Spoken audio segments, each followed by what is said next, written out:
Okay, so while the whole scenario seems very sentimental, and the situation that the girl is going through is obviously very, and the whole family is going through is something that is very bad. But in my opinion, uh, having the family to try to have another child for the purpose of matching the bone marrow of a 12-year-old girl whose survival rates are anyway very low is not practical, especially because when you try to conceive, it's not that it will happen immediately, right? Even the parents who are trying to conceive will take some time. You cannot predict as to when it will happen. When will it happen? One would argue that something like an IVF could be tried for immediate results, but even that is not 100% 100% proof, like guaranteed. And plus, they're from a poor family who cannot afford to do that. On top of that, getting the newborn child, and if the bone marrow does not match, not only will the chance of survival for the 10 or 12-year-old child, the female who is in question, uh, the chances will further decrease because she wouldn't get a bone marrow. Plus, on top of that, the family will have to face another economic burden of an additional child who they would probably not be able to finance. And who is to say that this child that would be born, the newborn child, will not have similar problems as the 10 or 12-year-old child did? So, bringing another life with the hope of saving a previous one, not being sure if you can give it that quality of life also or not, is something that probably is not a very wise decision.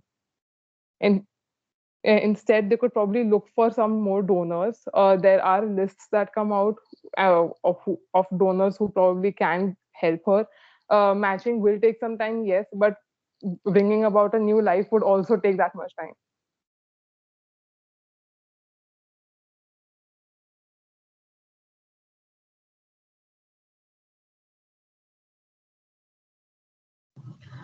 Another aspect, I do not think that it is fair to a child that doesn't even exist to have the burden of saving essentially their sibling even before they're conceived. They have that responsibility, at least in the parents' eyes, if this is the child that is going to save my other child. This is a life that does not even exist yet.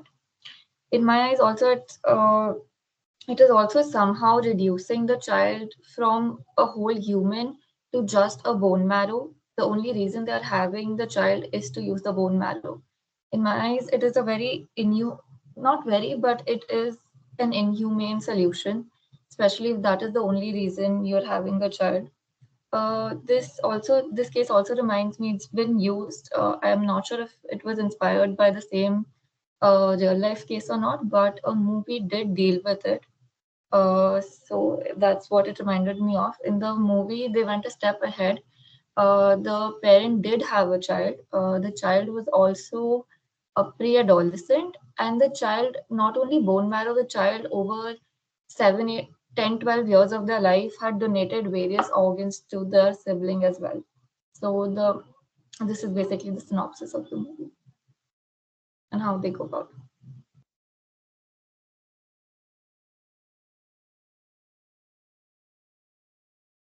I agree with that point. Reducing someone to merely a donor instead of making them a human is something that is entirely wrong.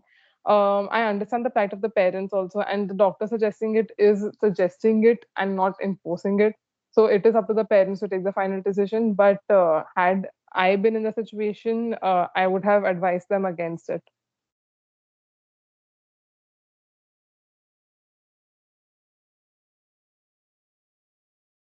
Yeah, I wouldn't blame the doctor or any medical professional in the scenario. It's their duty to let the patients know that this is a possible solution. The If or not the parents choose to have a child, I don't think so. The doctor would should be blamed, but I also don't think the parents should have another child for the sole reason of using the child as as a donor for the existing child.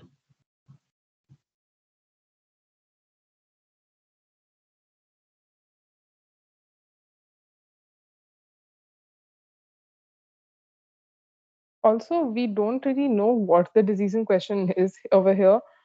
Maybe I know there's an entire notion about alternative medicine and how it is a scam, but uh, Ayurveda is from where modern medicine has evolved. So maybe they can actually look for some alternative medical routes as well. That being said, it has to be from a trusted source, not from a lot of people who actually portray themselves as knowing everything.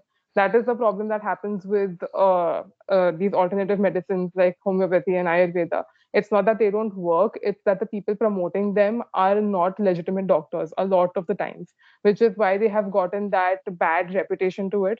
But our government is actually taking a lot of initiative to promote it. So maybe the parents over here could also look at those aspects and try alternative medicines before they actually think about such drastic solutions as to bringing about another child into the world. Yeah, I agree with that. Alternate solutions, more opinions. As you said, keep looking at donor registries. Maybe expand the geographical area they're looking at. But I still don't think the solution should be to bring another child. Also, they could contact some NGOs. There are a lot of them who actually work for people like these who are not able to finance their own medical expenses. So maybe if they contact them, they could actually extend help. There are a lot of more advanced techniques that happen beyond our country. If this is something that is happening in a developing country like India, there are a lot of medical advances and researchers happening across the world, including Europe and in US. If with the help of the financial support gained through these NGOs or through the public domain, if they are able to go through to these institutes, I'm pretty sure that the institutes would be more than willing to help them out and carry out their research as well. It will be a win-win for both the situations if they actually are able to come out with a better solution.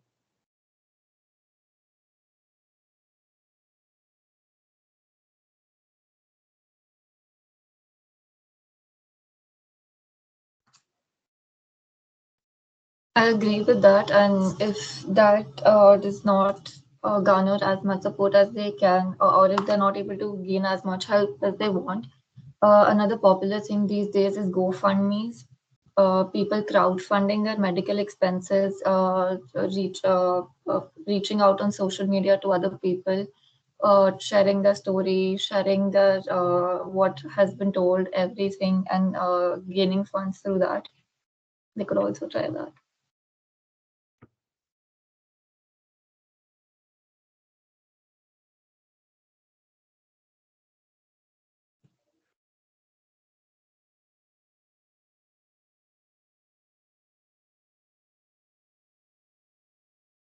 Okay, fine. Only two of you were speaking, so whatever you have discussed, it almost covers everything that is to be covered. Uh, my few basic questions. Why do we have kids? What do you think uh, we as human beings, why do we have kids? Why do we want to have kids? So I believe it is a popular notion that first of all it is for sometimes it is for the family's satisfaction, societal pressure that the way to go about life is to have kids. It is an important stage in life. But also because people tend to think that the kids that we nurture today will be our support tomorrow in the future. So that is also one aspect that they think of when they have kids. And obviously a lot of them want kids because they just want that happiness and joy that comes with having a kid. Also, bottom line, I think survival of the species, or particularly the name, a lot of people just want to continue their progeny. That's another reason. कि हमारा नाम बढ़े, हमारा कोई रहे वंश. Yeah. Amaratva, what's the English for Amaratva? Immortality, right? Yes. One of the thoughts is that we have kids because we are not immortal. So we want to remain immortal by having progeny. Uh, so this case is about all those things involved in why to propagate the human species and all. Uh, the other aspect of this case is body farming, which you touched upon. You know, cloning pig's heart to human heart, all those things. Whether it should be done, whether we should be tinkering with nature or not. All those things come into uh, question. Then we have been seeing that somebody goes on having daughters and they want to have a son. So why do we do that? Especially when we are not sure that whether we have a son or a daughter and whether the son or daughter that is born will be well or not. So there is a famous uh, poem by Harivansh Rai Bachchan. Amitabh Bachchan has given that example. I don't know the wording of the poem, but it was basically Amitabh Bachchan when he was a youngster and probably out of a job and finding life very tough. So he went to his father and asked him that why did you give birth to me? So his father said his father wrote a poem and put it in his room or wherever the next morning, and he read it. And the gist of the poem was that, well, I have given birth to you. I don't know why I didn't ask you, but when you give birth to your children, you better ask them before giving them. So it is a very mysterious thing. Like it is a very uncanny thing, sort of. We don't know what we are getting into, but we want to have kids. So it brings us to all those questions. Uh, the other thing in this case is that they could have probably gone for adoption also, which is becoming more and more a norm nowadays with the tough lifestyles of most working people or in general anybody.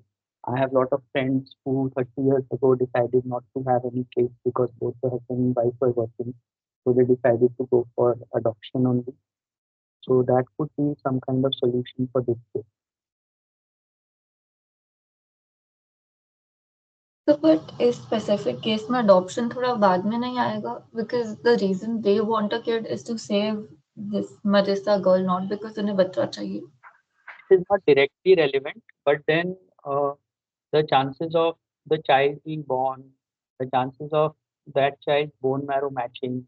The other ethical question is like you addressed it. You all said that uh, to have a child to make the other child survive, what are the psychological implications for the unborn child if she or he gets to know about it later on that I was born only to sort of see, that's what I'm trying to say, that if the unborn child, after it is grown up or it is 10, 12 years old, and comes to know that, okay, this was the problem with my sibling because of which I was conceived.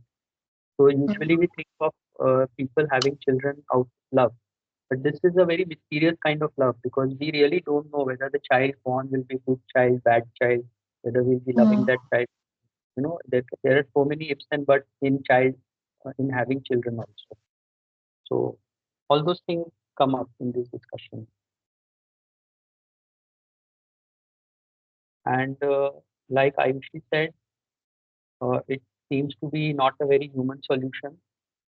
Uh, the other thing that I said that it is about tinkering with nature, whether we should do it at all or not. That is also one of the things that we have to address. Anything else on this topic?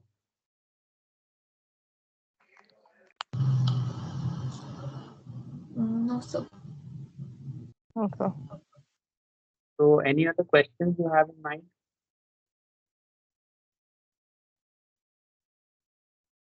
So Ayushi, which part of the interview we need to focus on for you? Sir, अभी तो I तो have cozy code कल. Oh, all the best.